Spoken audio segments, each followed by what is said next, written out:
E aí, cara? Firmeza? Legal? Então, hoje eu queria fazer um vídeo aí para comentar um livro que eu li já há um tempo, né? O livro do doutor Rodrigo Silva, doutor, arqueólogo, enfim, ele é um monte de coisa aí, pastor, e é um livro bem interessante. Esse livro aqui, o Escavando a Verdade, certo? E esse livro, cara, ele fala sobre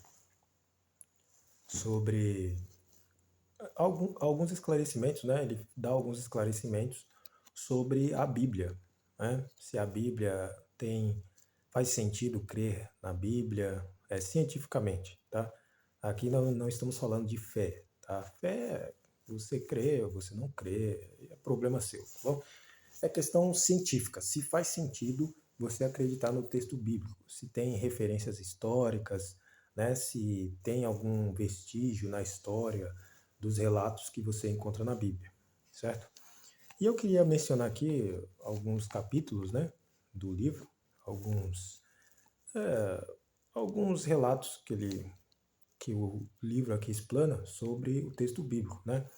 Então, para começar, o livro do doutor Rodrigo Silva, deixa eu mostrar mais uma vez, tá? Esse livro aqui, tá bom? Ele tem outros livros, tá? Mas esse aqui é um dos mais antigos dele. Então, o livro ali pelo começo, né? Vamos começar do começo, no Gênesis.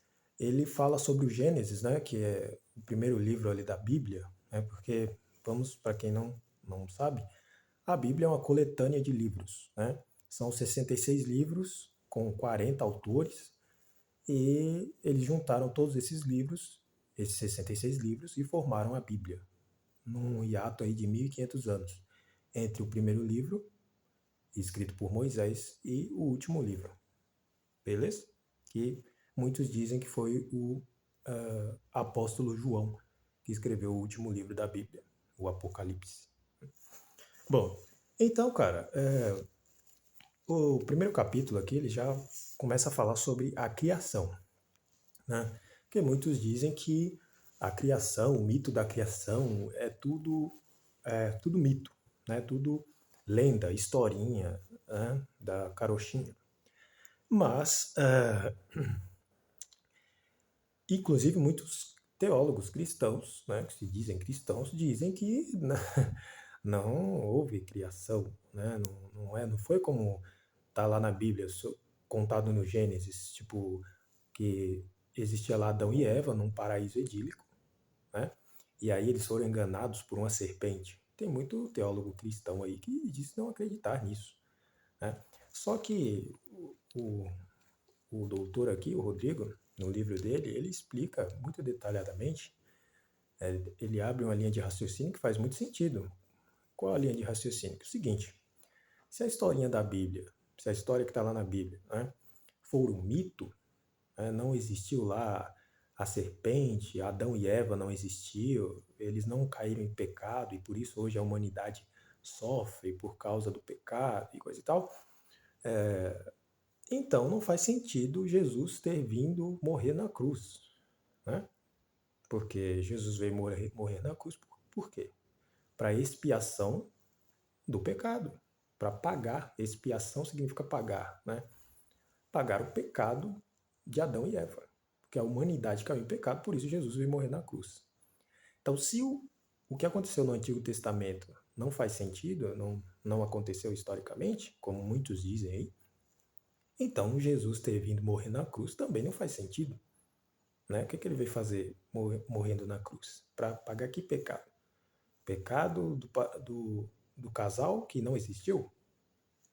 Então fica meio sem sentido, né? Então ele explica aqui que essa história de Adão e Eva, né? Tem até aquela música, né? Tudo azul, Adão e Eva no paraíso.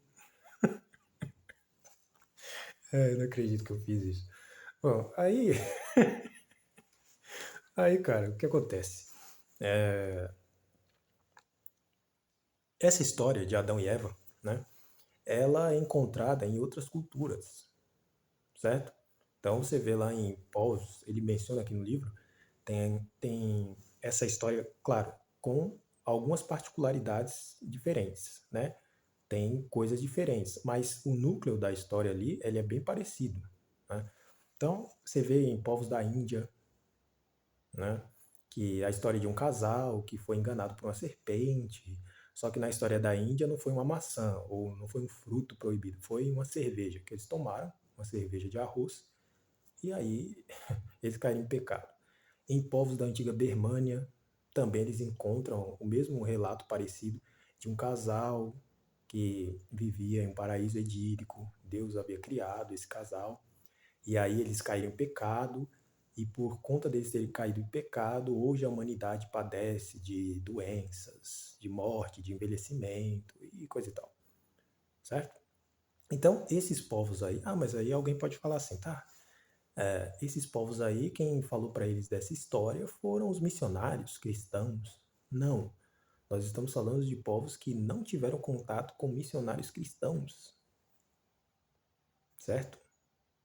E mesmo esses missionários cristãos, quando eles chegaram aqui nas Américas, eles encontraram histórias parecidas com as histórias que eles veem na Bíblia, que tem na Bíblia. Histórias de dilúvio, de perda de paraíso, com índios astecas, povos maias, né? Principalmente a história do dilúvio. E se você procurar a história dos astecas, você vai ver que eles têm uma história bem parecida com o dilúvio. E eles não haviam tido contato ainda, foi mal, com esses missionários, beleza? Então, no livro aqui fala bem a respeito desse aspecto aí do Gênesis, certo? Você tem que crer no Gênesis literalmente. Parece uma história fantasiosa.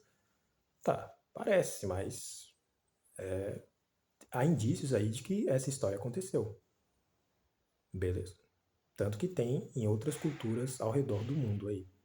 Claro que com aspectos diferentes. Mas o núcleo ali da história é o mesmo. Um casal que perdeu o paraíso, né? Foi criado e perdeu o paraíso. Beleza. Aí, além do Gênesis, tá? Eu queria citar também a questão do da datação, que o livro também fala sobre a datação feita por radiocarbono, né, pelo carbono 14. Porque como os artefatos são datados, né, como é que você sabe a idade, mais ou menos, de um bloco, de uma espada, de um osso, né? É feito por datação de carbono 14, certo? Que é uma, uma forma de datar, né? Como é que... Vou explicar resumidamente aqui rapidinho. Como que acontece? O carbono 14 e o 12, eles estão aí na atmosfera, certo? E aí como que se adquire esse carbono, né? Como ele está na atmosfera, as plantas absorvem, certo?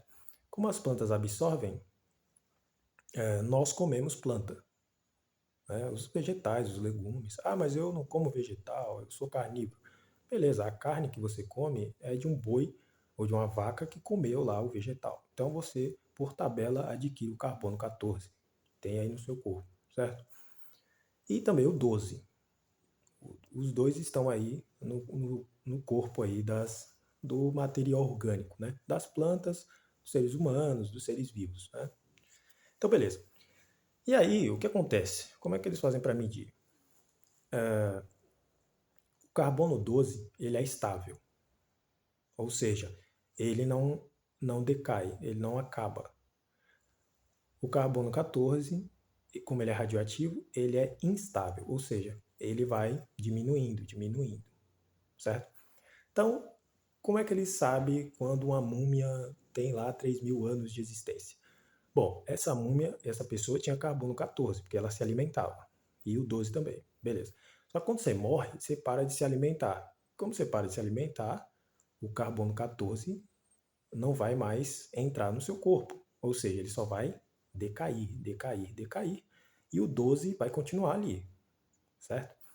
Então, pelo decaimento do 14, eles fazem o cálculo para saber o quanto de idade, mais ou menos, aquele artefato, aquela múmia, aquele pedaço de madeira tem, lembrando que tem que ser material orgânico, né?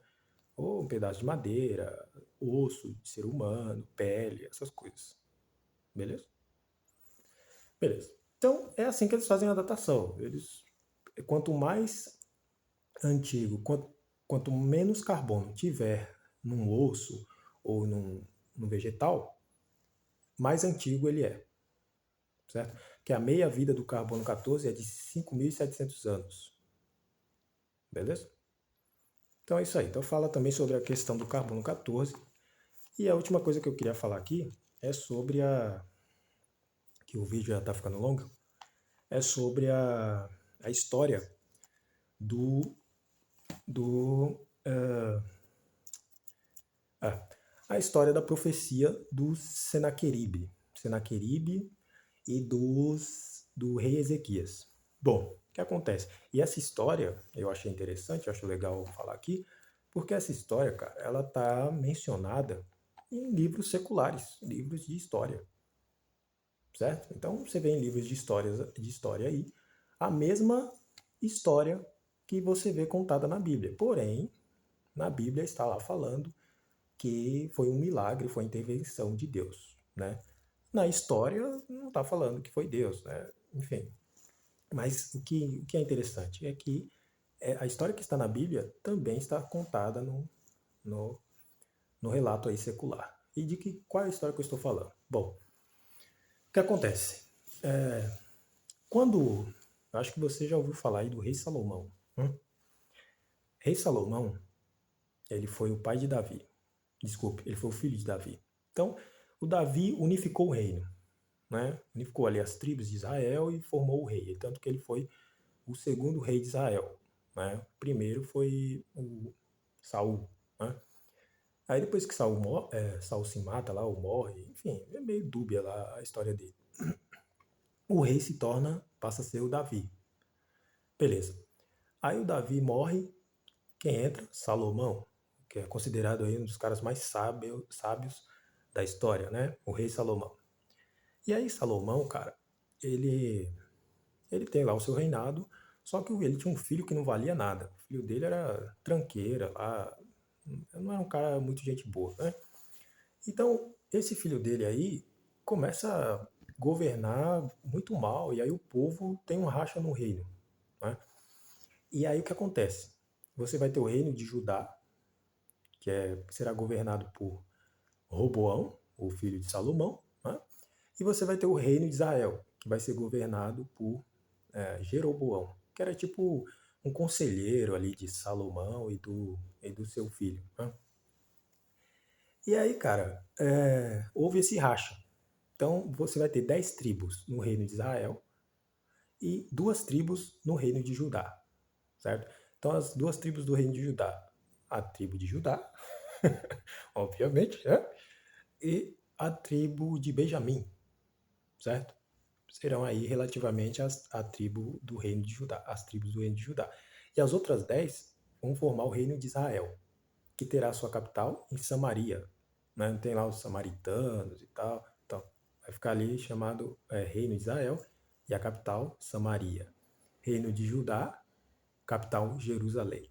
Beleza?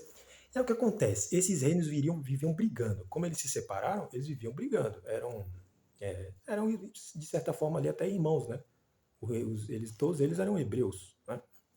Aí o reino de Judá vivia brigando com o reino de Israel e tal. E aí eles faziam alianças. E o que aconteceu? O reino de Israel fez aliança com o pessoal da Síria. Da Síria com S. Tá? Não tem o país Síria até hoje? Beleza. Então, e o reino de Israel, de Judá, né, fez aliança com a Síria. A Síria com A. Certo? E a Síria era o que é os Estados Unidos hoje, naquela época. Era o império ali do mundo, o que mandava ali da região. Era o Império Assírio. E os assírios, eles eram guerreiros terríveis, eles eram cruéis ali, eles faziam coisas terríveis ali. Esfolamento, decapitação, empalamento, tudo essas coisas de tortura aí que não presta, os assírios faziam, certo?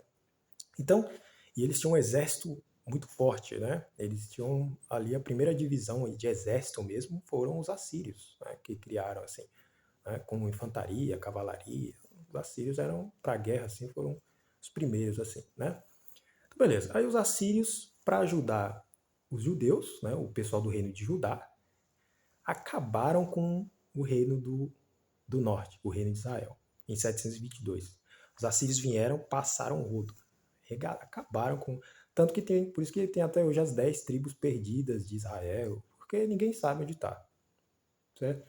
Os assírios acabaram com eles, beleza. Só que, é aquilo, os assírios ajudaram o reino de Judá. E é aquilo, se você pede ajuda para uma pessoa que não presta, um bandido aí, enfim, um agiota, enfim, essa gente aí que não presta, alguém corrupto, alguma coisa desse tipo aí, você vai estar na mão dessa pessoa ou dessas pessoas, né?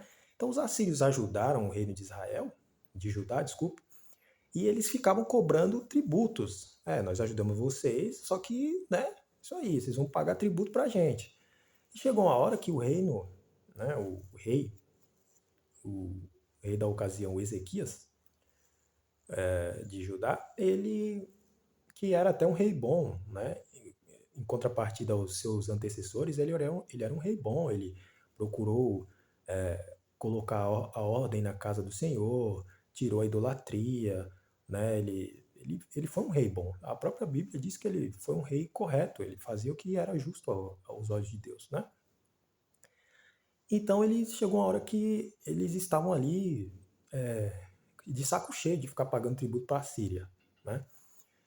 E aí o que acontece? Eles caíram na besteira de fazer aliança com os egípcios, né? Os egípcios e a Etiópia. Que a Etiópia, nessa época aí, era um país rico. Tanto que a rainha de Sabá era da Etiópia, né? O reino de Cush ali, Etiópia. Então, nesse contexto aí, o reino de Judá, para se livrar dos assírios, do tributo da Assíria, eles tentaram fazer uma aliança com os egípcios e com os etíopes. Só que o profeta Isaías falava, ó, não faça aliança com os egípcios, não faça aliança com o pessoal da Etiópia. Meu, vocês vão se ferrar. Você confia em Deus, não faça aliança com eles. Confia em Deus, certo? Só que o rei Ezequias, ele meio que titubeou, certo? Ele não se submeteu ao rei da Síria, o Senaqueribe, ele não se submeteu, porém ele temeu. Em que sentido?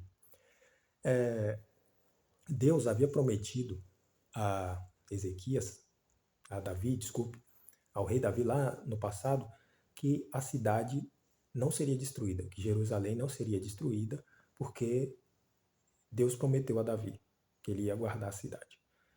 Só que Ezequias temeu, ele não confiou em Deus, certo? Mas o que aconteceu? Os assírios vieram, né? Porque lembra? O Ezequias se rebelou contra os assírios. Ele se inflamou lá com os egípcios, juntou com os egípcios e os etíopes e não ouviu o conselho lá do profeta Isaías e foi querer enfrentar os assírios. Beleza. Os assírios vieram e aí os egípcios não mandaram socorro para ajudar, né? Ou seja, deixou eles no vácuo. Os etíopes muito menos, certo? E aí os assírios acabaram com várias cidades ali do reino de Judá, inclusive uma cidade chamada Laquis, né? E essa cidade está mencionada lá no Museu da Síria, de Assurbanipal. Bom, mas isso é outra história. Só que, quando eles chegaram ali aos arredores de Jerusalém, aconteceu um fato estranho, né? Que na Bíblia está contando que o anjo do Senhor, em uma noite, matou mais de 180 mil homens da Síria. Ou seja, eles sitiaram a cidade, mas Deus cumpriu sua promessa. Ele não deixou os assírios invadir a cidade. Certo? Lá, já na história secular está conta a mesma história. Só que eles falam que foi um empisteamento de ratos que começou a a picar ali, a morder os soldados assírios, e aí eles ficaram doentes e eles tiveram que voltar para a Síria. Certo? E conta na Bíblia, né, que eles voltaram mesmo. Né? Tá na Bíblia isso aí. Os assírios voltaram, né, o exército assírio voltou, e o rei Senaqueribe, como estava falando na Bíblia, né, foi falado na Bíblia, ele foi morto pelos seus filhos, né, enquanto ele estava adorando lá o Deus deles lá. Né? E o que acontece? Então, essa profecia, eu quis mencionar essa história porque é uma profecia que está na Bíblia, né? Que Deus falou que os assírios não iriam destruir a cidade de Jerusalém, e não destruiu mesmo. E aconteceu na história. Está na história. Tem um prisma. Um prisma é um tipo uma estela, uma pedra com inscrições, certo? Que, que foi encontrado, né, no museu, no acervo assírio, que é a primeira biblioteca do mundo, são dos assírios. Eles eram um povo guerreiro aí, doidão, cruel, mas eles eram também bons intelectuais. Eles gostavam de escrever tabletes, né? Histórias, livros. Livro, na época, entenda-se, tablete de argila, tá bom? Então, eles... E está contada lá essa história. Claro que o rei Sinaqueribe não contou que ele foi derrotado, né? Ele só conta que ele prendeu o rei de Jerusalém na sua cidade como se prende um pássaro em uma gaiola. E ele, com medo de mim, dizeres dos assírios, né, do governante assírio, e ele, com medo de mim, mandou tesouros da sua casa e toda espécie de joiarias. Né? E foi o que aconteceu mesmo. O Ezequias, como ele teve medo, né, ele mandou um monte de tesouro lá do próprio templo do Senhor, mandou presentes, um monte de coisa lá para o rei da Síria. Porém, Deus não deixou o rei da Síria invadir a cidade. Certo? Deus, no caso aí, foi fiel à palavra dele. Não a Ezequias, mas à palavra dele. Como ele havia prometido que não iria deixar invadir a cidade, ele não deixou. Né? Bom, e essa história eu achei muito legal porque ela tá legal assim, né, de se contar, que ela tá documentada aí em livros de história. Se você pesquisar, você vai ver que existiu mesmo isso aí, essa investida da Síria em Jerusalém. Só que eles não conseguiram invadir a cidade nem dominar a cidade. Certo? Estranhamente, né, a Bíblia diz que foi por conta do anjo do Senhor. Né? Já a história secular diz que foi uma peste ali, que os soldados assírios foram atingidos por uma moléstia e acabaram saindo fora. Certo? Bom, então é isso aí, cara. Era isso aí o vídeo. Foi mal aí que ficou longo, tá? É que não é todo dia que a gente faz vídeo, né? Então, né, eu queria fazer esse vídeo aí já faz um tempo, né? Só que eu tava procurando aí um, um momento propício, certo?